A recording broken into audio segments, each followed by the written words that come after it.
vou falar de cuspir e vou falar de vomitar.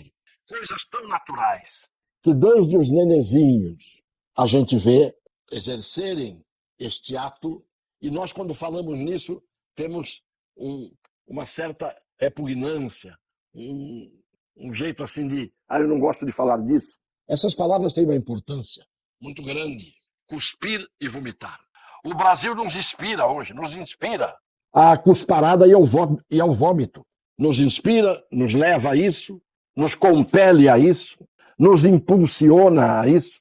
Então não temos que ter medo de falar palavras da língua portuguesa significando coisas naturais do ponto de vista fisiológico, biológico e que todos nós, desde que nascemos, ao longo da vida, estamos acostumados a fazer. Quem não cuspiu e quem não vomitou ao longo da vida. Mas o problema é que aqui o sentido que eu quero dar não é o sentido fisiológico, não é o vômito de sangue, que pode ser sinal de uma doença do estômago, de uma doença do pulmão.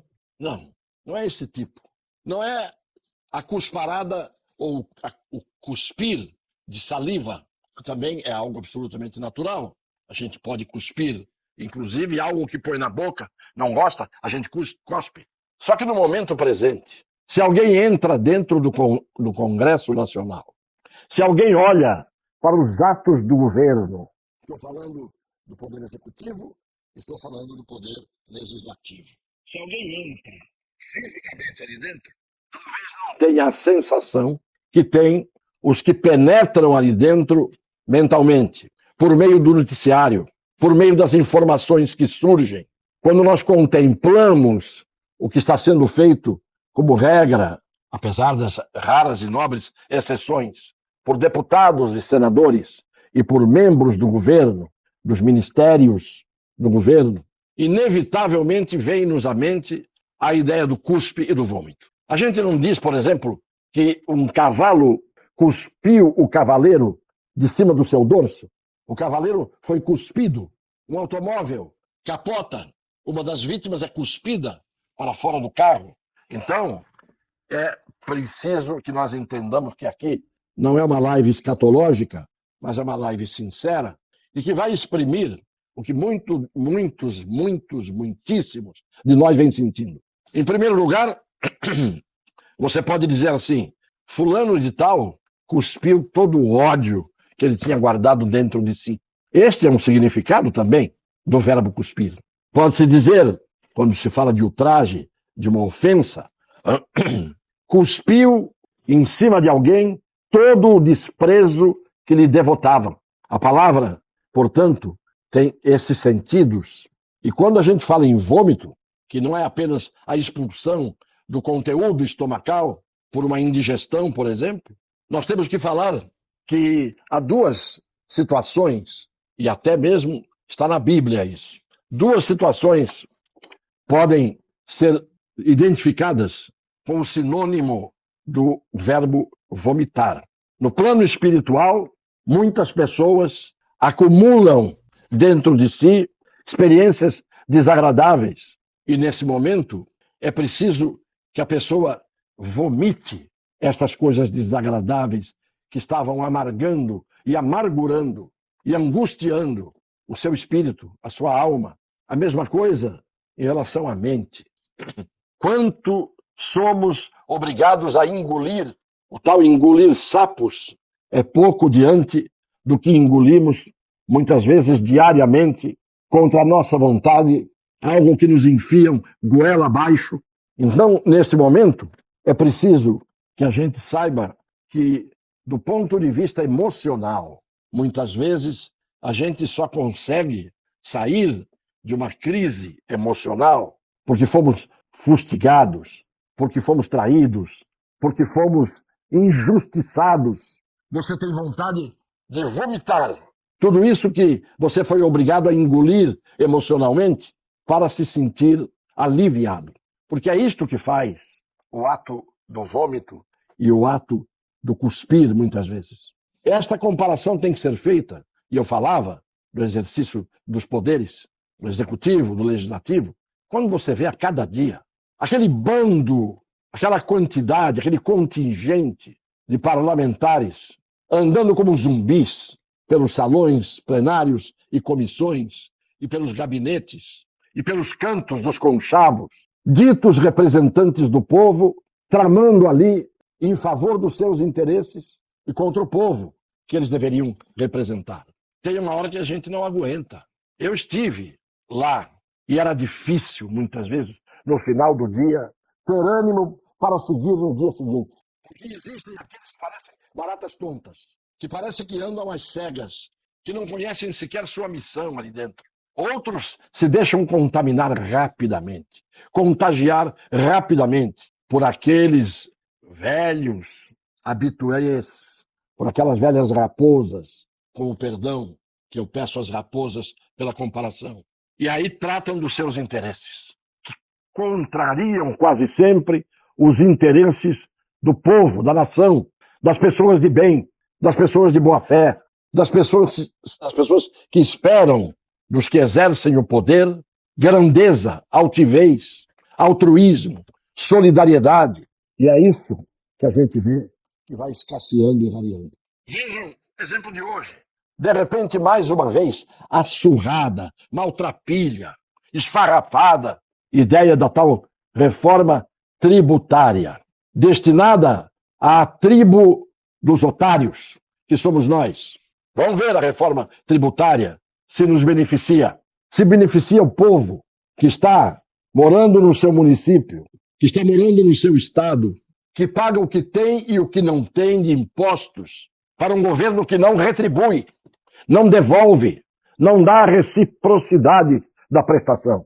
Pagamos o imposto e não recebemos aquilo que o governo nos deve dar em troca do imposto que pagamos. Os países que têm a carga tributária das maiores do mundo estão agora querendo fazer, com a agilidade do bote das serpentes, uma reforma para a tribo dos otários, uma reforma tributária de que a gente ouve falar há tanto tempo, e ela, quando vem só para nos castigar e nos impor mais deveres, mais ônus, mais obrigações e mais perdas.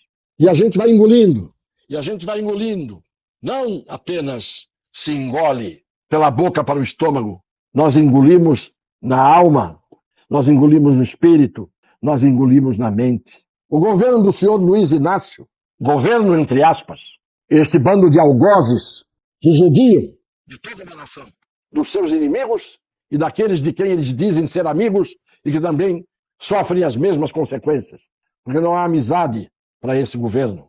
Bateu o recorde hoje, 2 bilhões e 100 milhões de reais para o Congresso, para os parlamentares, nas emendas. 2 bilhões e 100 milhões num único dia. Recorde histórico. Isto não é leilão, isto é muito pior. Isto é compra daquilo que os parlamentares devolverão em troca de serem comprados. Quanto já despendeu este governo para conseguir aprovações daqueles que, ainda que não tivessem preço, a carga de dinheiro que é despejada em cima do Congresso é tanta que até os que não tinham preço ou achavam que não tinham, acabam descobrindo que têm e se vendem e votam contra a sua consciência e contra o interesse da maioria da nação. Obscenidade absurda é o que a gente está vendo. Reforma tributária que aumenta uma cesta básica, segundo a Associação dos Supermercados, que também não é flor que se cheire, porque os supermercados ganharam muito dinheiro vendendo comida para muita gente que tinha pouco dinheiro ou nenhum dinheiro para poder comprar comida. Mas, de qualquer forma, reforma tributária, eu escuto falar nisso desde que eu gatinhava. E quando vem para nos onerar mais. E esta sucessão de dinheiro derramado em cima do Congresso, para conseguir do Congresso o silêncio que interessa, os favores que interessam a um governo desgovernado e a um governo dirigido por um homem que parece estar padecendo de algo muito grave, que eu aqui não vou definir, porque pela fala, pelas atitudes, pelas expressões que ele tem, ele não está, evidentemente, em paz consigo mesmo, não está na sua sanidade mental e espiritual. Não sei quem lhe faz a cabeça, mas se a cabeça dele está sendo feita espontaneamente por conta própria, que tragédia. Portanto, o que nós temos hoje, brasileiros de boa fé, é vontade de tudo aquilo que estamos sendo obrigados a engolir há um bom tempo, é vontade de cuspir, é vontade de vomitar, para sentirmos um mínimo de alívio diante desse sofrimento diário a que somos obrigados a viver quando mereceríamos ter um mínimo de paz, um mínimo de ordem. Para culminar o que estamos engolindo, aqui estamos podendo falar ainda, apesar das restrições que são impostas a quem fala a verdade, a quem fala a favor da justiça e a quem fala obedecendo o direito, a Constituição e as leis. Ainda querem, mais uma vez volta agora o governo a querer regulamentar a nossa voz, dizer o que podemos e o que não podemos falar. Temos que censurar a nós mesmos, porque determinadas palavras não podem ser ditas, porque estamos sob uma censura descarada, vivendo numa democracia falimentar, aliás, pela própria confissão do presidente, uma democracia relativa. Relativa a uma ova. Democracia relativa, quando se fala muito em defesa de democracia e em defesa de liberdade, é porque estamos cada vez mais preparando as restrições que nós vamos sofrer sob a tirania e sob a opressão. Quem não se dá conta disso, que abra os olhos. Quem já abriu os olhos e não se movimenta, depois não sairá mais da paralisia em que estaremos todos prisioneiros nesta pátria em que o sentimento das pessoas de bem hoje é a ânsia do vômito e a vontade de cuspir. Um beijo nas pessoas de boa fé.